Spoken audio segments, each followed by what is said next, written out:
Hello, I am Dr. Rahul Singhal, Additional Director Cardiology and Cardiac Electrophysiology, Fortis Hospital, Jaipur.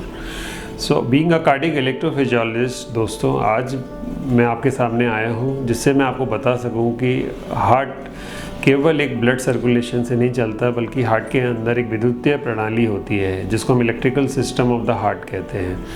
और यह electrical system ही है जो हमारे हृदय को धड़काता है। इसीलिए ही कहते हैं धड़कन ही दिल है और दिल ही धड़कन है। इसके बारे में कम लोग ही जानते हैं कि हृदय की धड़कन में अनियमितता होने की वजह से क्या क्या परेशानियां हो सकती हैं। तो एक आम लोगों की जानकारी के हेतु आज मैं आपको बताऊंगा कि इलेक्ट्रोफिजियोलॉजी एक ऐसी ब्रांच है जिसके थ्रू हम हार्ट के विद्युतीय प्रणाली को पूरी तरीके से जांच परख सकते हैं और उससे होने वाली जो हमें कमियां नज़र आती हैं तो उसका हम उपचार भी कर सकते हैं। Before going into the deep knowledge of the electrophysiology, तो एक कॉमन आदमी के लिए हम लोग धड़कन की जो अनियमितता है उसको हम किस तरह से जान सकें, उसको हम क्या बोलते हैं और कैसे उसको हम जान सकते हैं कि हमारी धड़कन स्लो हो रही है या फास्ट हो रही है। तो सबसे पहले मैं आपको उसी के बारे में बताना चाहूँगा। धड़कन जो हमारी नॉर्मल हार्ट रेट है वो 60 to 100 के बीच में वेरी करती है। ये एक नॉर्मल रेंज है जो कि 60 से 100 के बीच में प्रति मिनट धड़कन हमारी हार्ट की चलती है।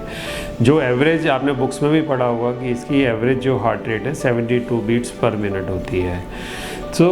ये एक बड़ी रेंज है और यह धड़कन जो है ऊपर या नीचे हो सकती है। तो इसके डिफरेंट कॉजेज़ होते हैं। अगर धड़कन 60 से नीचे हो जाए तो इसको ब्रेडिकार्डिया बोलते हैं, और धड़कन अगर 100 के ऊपर चली जाए तो इसको टैकीकार्डिया बोलते हैं। लेकिन आपको यह समझना है कि कोई भी धड़कन अगर 60 से नीचे हो या 100 से ऊपर हो तो यह एक बीमारी नहीं है, क्योंकि कुछ नॉर्मल डेली एक्टिविटीज़ के हिसाब से भी यह धड़कन हमारी ऊपर या नीचे हो जाती है।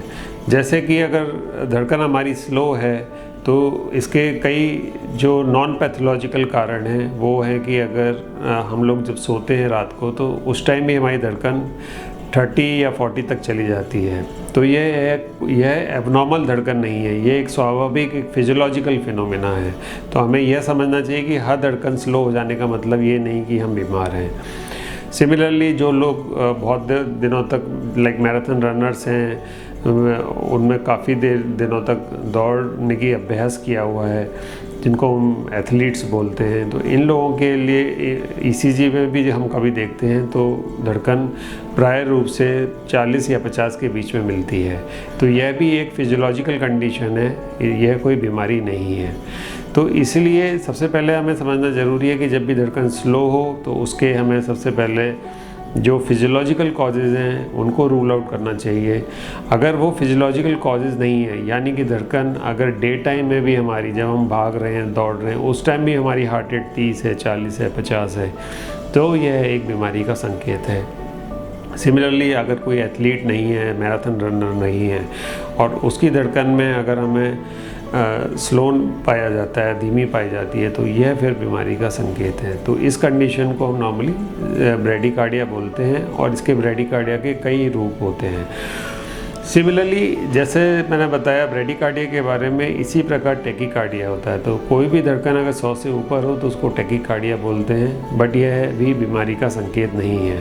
तो इसलिए इसके भी फिजियोलॉजिकल कंडीशन होती हैं, क्योंकि जैसे ही हम भागते हैं, दौड़ते हैं, किसी प्रकार के भी फिज़िकल या मेंटल स्ट्रेस में रहते हैं, तो यह धड़कन हमारी अचानक बढ़ जाती है जो बॉडी के एक फिजियोलॉजिकल नीड को पूरा करती है। तो इसी तरह से किसी भी प्रकार से फिज़िकल और इमोशनल स्ट्रेस होगा तो धड़कन तेज़ हो जाएगी, या हम भाग रहे हैं, दौड़ रहे हैं, तो उस टाइम के दौरान हमारी धड़कन तेज़ हो जाती है और यह एक नॉर्मल फिनोमेना है। Then coming on to the pathological conditions. Pathological conditions में लाइक टैकीकार्डिया, लाइक जैसे फीवर हो जाए, या कोई हम कफ सिरप ले लें, कफ सिरप में काफ़ी सारे ऐसे सब्सटेंसेस होते हैं जो हमारी धड़कन को बढ़ाते हैं। तो कई लोग जो cough syrup time to time ज़्यादा समय तक लेते हैं तो उनकी भी धड़कन प्राय रूप से बढ़ी हुई मिलती है। तो फीवर हो गया, कफ सिरप हो गया, then one of the important cause like diabetes में भी धड़कन या तो टैकीकार्डिया मिल सकता है या ब्रेडिकार्डिया। फोर्थ इम्पॉर्टेंट कॉज है थायराइड डिजीज़, मीन्स जब हाइपर थायराइड हो तो उन पेशेंट की भी धड़कन बहुत तेज़ होती है। सिमिलरली किसी प्रकार का भी स्ट्रेस हो, जैसे मैंने बताया फीवर और या किसी भी वजह से हो, या किसी प्रकार का भी स्ट्रेस हो, या अल्कोहल का इंटेक लेना, ये सब हमारी धड़कन को तेज़ करते हैं। ब्रेडिकार्डिया में जो पैथोलॉजिकल कंडीशंस हैं जो धड़कन स्लो करती हैं वो हैं नॉन कार्डिक, ये मैं आपको बता रहा हूँ जो नॉन कार्डिक कॉजेज़ हैं। सो नॉन कार्डिक कॉजेज़ में लाइक जॉन्डिस हुई, हाइपोथर्मिया हुआ, मीन्स बॉडी का टेम्परेचर अचानक बहुत कम हो जाना, लाइक कूल कंडीशंस में हम लोग स्नो ये वाले एरिया में गए, एकदम हाइपोथर्मिया हो गया तो उसमें भी धड़कन अचानक एकदम स्लो हो जाती है। तो यह कुछ कॉजेज़ हैं, पैथोलॉजिकल कॉजेज़ हैं धड़कन स्लो या तेज़ होने के, जिनको ब्रेडिकार्डिया टैकीकार्डिया बोलते हैं। बट ये हार्ट की बाहर की समस्याएं हैं। Now coming on to the heart problem which में cause bradycardia and tachycardia. So पहले मैं आपको ब्रेडिकार्डिया के बारे में बताऊंगा। तो हार्ट एक विद्युतीय प्रणाली के द्वारा काम करता है। तो हार्ट के अंदर एक स्वाभाविक अपना एक पेसमेकर होता है जो हार्ट के राइट चैम्बर में टॉप मोस्ट एरिया में होता है। तो यह चैम्बर सबसे ज़्यादा धड़कन बनाता है। इससे नीचे भी पेसमेकर्स होते हैं जिनको हम सब्सिडियरी पेसमेकर्स बोलते हैं, लेकिन इसकी धड़कन साइनस नोड, इसको बोलते हैं साइनस नोड। तो इसकी धड़कन सबसे ज़्यादा होती है, इसलिए यह डोमिनेंट पेसमेकर होता है। तो यही हमारे विद्युतीय प्रणाली का संचार करता है जो 60 से 100 के बीच में रहती है। तो एज के हिसाब से जब धड़कन यह साइनस नोड के धीमा पड़ जाता है, हमारा हार्ट का अपना पेसमेकर धीमा पड़ जाता है, तो धड़कन हमारी स्लो हो जाती है। सो इसको हम हार्ट की जो वेरियस कंडीशंस है उसमें हम डिवाइड कर सकते हैं कि या तो विद्युत प्रणाली जैसे जनरेटर है, अगर वो धड़कन या करंट बनाए ही नहीं तो धड़कन स्लो हो जाएगी, या करंट बन रहा है लेकिन वो हार्ट का जो विद्युतीय तार हैं जो नीचे तक हमारे हार्ट को धड़काते हैं उनमें कोई खराबी हो तो धड़कन तो बन रही है लेकिन वो नियमित रूप से नहीं पहुंच पा रही है, तो वो भी एक स्लो हार्ट रेट का कारण है। तो इसके लिए मैंने बताया साइनस नोड एक धीरे एज के हिसाब से थायराइड की डिजीज़ में, एमिलॉइडोसिस में बहुत सारी कंडीशंस होती हैं जिसमें एज स्लो हो जाता है, जिसकी वजह से स्वतः ही हार्ट की धड़कन स्लो हो जाती है और ऐसे मरीज को फिर स्लो हार्ट रेट के सिम्टम्स आते हैं। दूसरा है कि हार्ट का करंट बन रहा है लेकिन वो पूर्ण रूप से नीचे नहीं जा पा रहा है, तो यह है अवरुद्धता आना। तो इसको हम हार्ट ब्लॉक्स बोलते हैं, जिनकी कई डिग्रीज होती है, first degree heart block, second degree heart block, third degree heart block, जो हम लोग ईसीजी से ही मालूम कर सकते हैं।